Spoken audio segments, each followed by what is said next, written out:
अस्सलाम वालेकुम जी, मैं हूँ तहरीम फातिमा और आप देख रहे हैं मेरा फेसबुक और यूट्यूब चैनल। उम्मीद करती हूँ आप सब लोग भी खैरियत से होंगे। 8 फरवरी का दिन जिसका बड़ी बेताबी से लोगों का इंतज़ार था क्योंकि आइंदा आने वाले इंतखाबात होने थे। तो वो 8 फरवरी आया, वक़्त गुज़र गया और लोगों ने बाहर निकल कर अपना फ़ैसला सुना दिया है और लोगों ने वोट कास्ट किए हैं। उसके अलावा बहुत ज़्यादा लोगों की जानिब से जितने भी कारकुनान हैं, पाकिस्तान तहरीक-ए-इंसाफ के हो गए या नून लीग के हो गए, तो सबने लोगों को एंगेज किया कि बाहर निकलें और अपना वोट कास्ट करें और लोगों ने भी तारीख रकम कर दी है। पहले से ज़्यादा पिछले साल से ज़्यादा जो इलेक्शंस हुए थे, वह उन्होंने बाहर निकली अवाम और अपना वोट कास्ट किया और देखा गया मुख्तलिफ पोलिंग स्टेशंस पर और कहा जा रहा है कि पाकिस्तान की तारीख में कभी इस तरह की धांधली नहीं हुई जिस तरह की धांधली आज के इलेक्शंस में हुई है। और मोस्टली तो जो पोलिंग स्टेशंस पर है पोलिंग 4 बज गए, 3 बज गए, टाइम सुबह से दोपहर होगी, लेकिन इंतखाबात के लिए पोलिंग स्टार्ट ही नहीं की गई और खवातीन को जो है वो वोट ही कास्ट नहीं करने दिया गया। तो इस तरह की शिकायत जो है पोलिंग स्टेशन से मौसूल हुई। लेकिन अलबत्ता माहौल की जानिब से बात की जाए तो कोई खतरा या इस तरह की कोई बात पोलिंग स्टेशन से नहीं आई कि एक कोई हिफाजती जो इक़दामात के हवाले से बात की जा रही थी कि सिक्योरिटीज़ के इश्यूज़ हैं, तो ऐसा कुछ भी नहीं था। मामलात और एनवायरनमेंट बहुत अच्छा रहा पोलिंग स्टेशंस का। लेकिन जो देखा गया पाकिस्तान की तारीख में इस तरह की कभी धांधली नहीं हुई जो आज के इलेक्शंस में हुई है। अल्ट्रा प्रो आप धांधली नहीं आप कह लें धांधला हुआ है, अल्ट्रा प्रो मैक्स लेवल पर धांधली की जा रही है।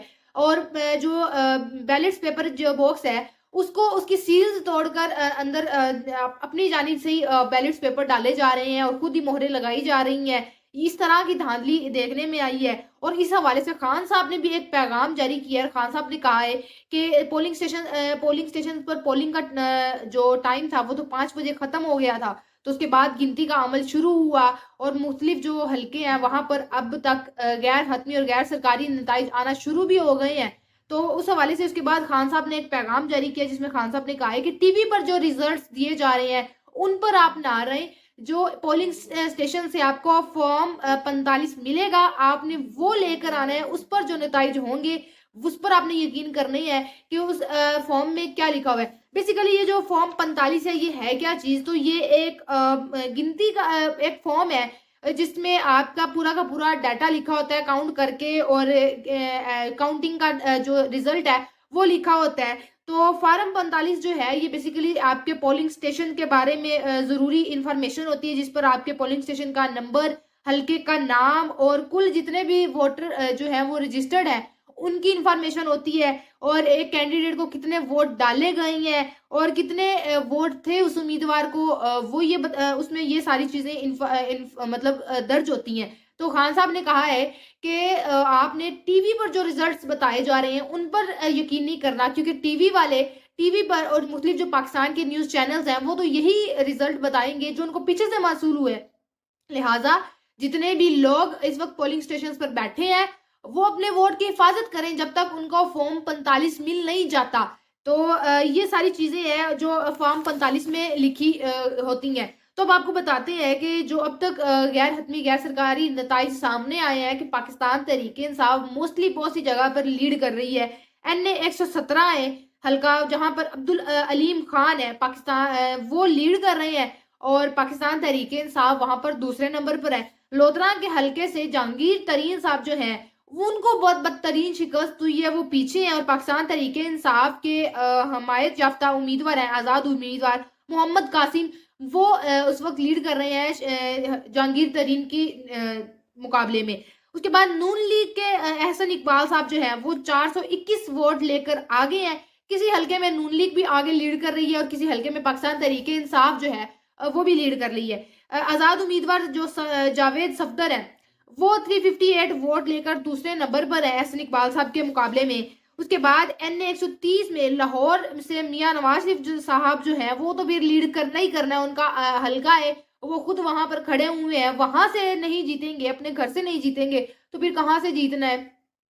वहां से वो 1148 वोट लेकर आगे हैं। मियां नवाज शरीफ साहब इस वक्त लीड कर रहे हैं और एनए 151 मुल्तान से शाह महमूद कुरैशी साहब की जो बेटी है मेहर बानो कुरैशी साहिबा वो लीड कर रही है पाकिस्तान तहरीक इंसाफ की जानिब से, और पीएमएलएन जो है वो दूसरे नंबर पर है। किसी टक्कर का मुकाबला, आप कह रहे हैं कांटे का मुकाबला इस पाकिस्तान तहरीक इंसाफ से, पाकिस्तान तहरीक इंसाफ और नून लीग वालों की जानिब चल रहा है। और बिलावल भुट्टो साहब जो हैं वो आप उनकी सुनिए, वो तो अभी लाहौर में लीड कर रहे हैं, और उन्होंने कल ही एक बात की थी कि एक बहुत बड़ा सरप्राइज देंगे अपने हलके से। तो वो नून लीगियों को उन्होंने पीछे रख दी है, पीछे कर दी है, और वो अपने हलके से लीड कर रहे हैं, वो जीत रहे हैं। लाहौर में मोस्टली नून लीग और जो पीपल्स पार्टी में आपस में टक्कर का मुकाबला चल रहा है। और मरियम नवाज को तो फिर इलेक्शन जितवाने के लिए पूरी की पूरी जो है सिस्टम की जानिब से सहूलतकारियां दी जा रही हैं। पुलिस की भारी नफरी वहां पर पहुंच गई है जहां पे मरियम नवाज अपने हलके में हल्का से इलेक्शन लड़ रही थी। अच्छा जी, फिर वही बात कर लेते हैं पीपी 151 की। तो मोहम्मद मुनीर है ओकाड़ा से, वो 702 वोट लेकर आगे हैं। नून लीग के वो सपोर्टर हैं। सलीम सादिक जो है वो पीटीआई के आजाद उम्मीदवार की हैसियत से उनको वो है तो वहां हमायत हासिल है, तो वो वहां से इलेक्शन लड़ रहे हैं और वो दूसरे नंबर पर है 513 वोट लेकर। उसके बाद एक साजिश, ये सारी चीजें तो भी बताएंगे, अभी मजीद रिजल्ट आना बाकी है। फाइनल रिजल्ट जब आएगा तब पता लगेगा कि क्या कैदी नंबर 804 लीड कर रहे हैं। जो कैदी नंबर 804 ने अपनी कौम को गाइडलाइंस दी थी, उस हवाले से अवाम ने तो अपना काम कर दिया है, अवाम बाहर निकली है। और पाकिस्तान की तारीख में आप सोशल मीडिया पर वीडियोस देख ले, इस कदर अवाम पहले कभी किसी इलेक्शन में नहीं निकली जिस तरह आप अवाम निकली है। और जो ये एक नई साजिश हामिद मीर साहब ने उसका भांडा फोड़ दिया है। हामिद मीर साहब ने कहा है कि ये जो इंटरनेट की सर्विस मुअत्तल रही है, पहले तो 5 बजे तक मुअत्तल रही है, तब तो समझ आती थी कि जो वोटर्स हैं वो अपने वोट कास्ट ना रजिस्टर्ड ना करवा पाए। 5 बजे के बाद जो ये जो इंटरनेट की सर्विस मुअत्तल की गई है, उसका मत उसके उसके पीछे क्या चाल है, वो ये कि जब आपको आपका फॉर्म 45 जो है वो जाली जारी कर दिया जाएगा, और उसमें जिस तरह वो मर्जी धांधली कर ले। 5 बजे के बाद जब इंटरनेट सर्विस बहाल कर दी जाए तो व्हाट्सएप और ये सारी चीजें भी बहाल हो जाती हैं। तो लिहाजा 5 बजे के बाद इंटरनेट बंद करने का ये मकसद है कि जो फॉर्म 45 है जिसपे सारी की सारी डिटेल्स लिखी होती हैं, कुल कितने वोटर्स हैं आपका हल्का, और उस उम्मीदवार को कितने जो लोग हैं उन्होंने आगे वोट कास्ट की हैं, ये सारी डिटेल्स है। तो जब यही जाली आपको जारी किया जाएगा तो साफ साफ धांधली सामने नजर आ रही है, ये बात की जा रही है। अच्छा जी, जावेद मुल्तान से NA 150 हल्का है, वहां पर जावेद अख्तर अंसारी साहब है पाकिस्तान तहरीक इंसाफ के, वो सॉरी नून लीग के हैं। जावेद अख्तर अंसारी साहब वो 224 वोट लेकर पीछे हैं, और जैन कुरैशी साहब जो है वो 275 वोट लेकर लीड कर रहे हैं। ये सूरत हाल है सारी की सारी। जंग में अगर बात करें NA 109 से तो पाकिस्तान तहरीक इंसाफ आगे है 309 वोट लेकर, पीएमएलएन जो है वो 155 वोट लेकर पीछे है। सर जी, अब वो जो बात की जा रही थी वोटर टर्न आउट की, और बार बार कहा जा रहा था कि अगर 70% से ज्यादा वोटर टर्न आउट हुआ तो मुस्लिम लीग नून वालों को 100 सीटें या 110 सीटें लेने में भी मुश्किलात का सामना करना पड़ेगा। तो वही बात हुई है कि वोटर टर्न आउट बहुत ज्यादा हुआ है इस दफा, 60% से ज्यादा वोटर टर्न आउट हुआ है। उसके बाद नई नई साजिशें की जा रही हैं कि किसी ना किसी तरीके से धांधली करके मरियम नवाज और इन सब जो है पार्टियां, उनको उनके हलकों से जितवाया जाए। धांधली के बगैर नामुमकिन है ये बात कि मियां नवाज शरीफ, मरियम नवाज, हमजा शहबाज, ये सब लोग अपने हलके से भी लीड करें और अपने हलके से भी जीते। अच्छा जी, अब वही दूसरी जानिब जो ननकाना साहब की बात करें, NA 112 में पाकिस्तान तहरीक इंसाफ की जो है कैंडिडेट वो 340 वोट लेकर आगे हैं। पीएमएलएन के जो कैंडिडेट हैं वो 222 है। और भावल नगर के बात कर ले NA 162 की, तो पाकिस्तान तहरीक इंसाफ के वो जो कैंडिडेट हैं वो 230, पीएमएलएन के 158, और बाकी जो दूसरी है PMLNZ और वो 225 वोट लेकर आगे हैं पीछे। सरगोदा के NA 85 की बात करें तो पाकिस्तान तहरीक इंसाफ 220 और PMLN 85 वोट लेकर दूसरे नंबर पर है। ये हालात है, मतलब कि ये जो सारा रिजल्ट बताया जा रहा है पाकिस्तान तहरीक इंसाफ के चेयरमैन की जानिब से भी ये बात की गई है कि आप टीवी पर जो और पाकिस्तान के जितने भी नशरियाती अदारे हैं, जितने भी चैनल्स हैं, उन पर जो रिजल्ट बताया जा रहा है उस पर ना रहें जब तक आपको फॉर्म आपके पोलिंग स्टेशन से जारी नहीं कर दिया जाता, फॉर्म 45 जिस पर सारी की सारी डिटेल्स लिखी हुई हैं, तब तक आपने किसी भी नताइज पर यकीन नहीं करना।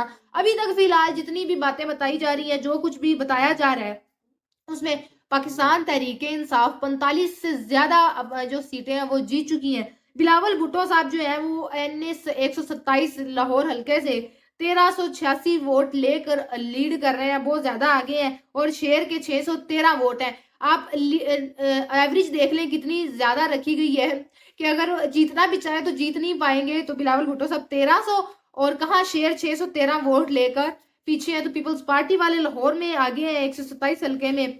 अच्छा जी, जो फार्म 45 के मुताबिक जो खान साहब बात जिसकी कर रहे हैं, जिस पर सारी डिटेल्स हैं, उसके मुताबिक बात करें तो पाकिस्तान तहरीक-ए-इंसाफ, जैसे कि मैंने बोला कि 45 नशिस्तें लेकर आगे हैं। एनए 159 जो 59 है अटक। उसकी बात करें तो पाकिस्तान तहरीक-ए-इंसाफ जो है 285 वोट लेकर आगे है और नून लीग जो है वो अकेले 85 वोट लेकर दूसरे नंबर पर है। ये अभी तक रिजल्ट सामने आया है सारा का सारा, जो आज़ाद उम्मीदवार जिन्होंने इलेक्शंस लड़े हैं उनके वोटर्स, जो आज़ाद उम्मीदवार जो हैं वो आगे हैं बाकी सियासी पार्टियों के रहनुमाओं की जानिब से। तो यही पाकिस्तान का निज़ाम है, आज़ाद उम्मीदवार अगर लीड कर रहे हैं तो जिस तरह 9 मई का वाकया हुआ है, लोगों को प्रेशराइज करके पार्टियां छुड़वाई गई हैं, इसी तरह आज़ाद उम्मीदवार जो कैंडिडेट्स हैं जो अभी तक किसी पार्टी में नहीं है, उनको प्रेशराइज करके किसी एक पार्टी में एडजस्ट करवाया जाएगा और उस पार्टी को फिर पाकिस्तान पर लाकर मुसल्लत कर दिया जाएगा। अच्छा जी, रनाला खुद की बात कर लें तो पीपी 185 से महर जावेद पाकिस्तान तहरीक इंसाफ के आज़ाद उम्मीदवार हैं, वो 287 वोट लेकर आगे हैं। राव रियाज इजाज जो है वो 162 वोट लेकर दूसरे नंबर पर है। ये सारा अभी तक का नताइज सामने आया है और अब मज़ीद भी आपको अपडेट करते रहेंगे। अभी तक तो हमारा जो नताइज आपके साथ हम आए हैं वो आपके साथ शेयर कर दिए गए हैं। तो ये था हमारा व्लॉग। आपसे मुलाकात होगी अगले व्लॉग में। अपना बहुत सारा ख्याल